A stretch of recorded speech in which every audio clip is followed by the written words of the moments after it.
এই জগত, এই দুনিয়া, এই বিশ্বব্ৰহ্মাণ্ড প্ৰকৃততে দুৰ্বল, চিৰস্থায়ী নহয়। এদিন যেনেকে সৃষ্টি হৈছে তেনেকে এদিন শেষ হ'ব। ইয়াত কোনো বস্তু স্থিৰ নহয়, অনিত্য।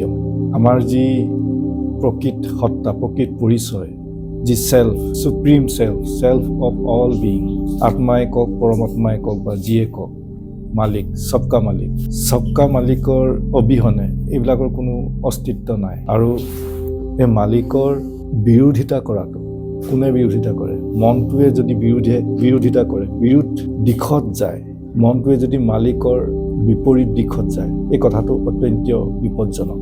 আমি আগতে কথা পাতি আহিছিলোঁ যে এই জগতৰ সুখ দুখ, গোটেই প্ৰক্ৰিয়াখিনি, গোটেই জগতৰ অনুভৱ অনুভূতিখিনি কেৱল এই মনৰ দুৱাৰখনৰ জৰিয়তেহে ভোগ কৰা হয়। যেতিয়া মনৰ এক কাৰ্যকলাপবিলাক সক্ৰিয় নাথাকে, তেতিয়া এই জগতৰ সুখ দুখ অনুভূতিবিলাকো বন্ধ থাকে।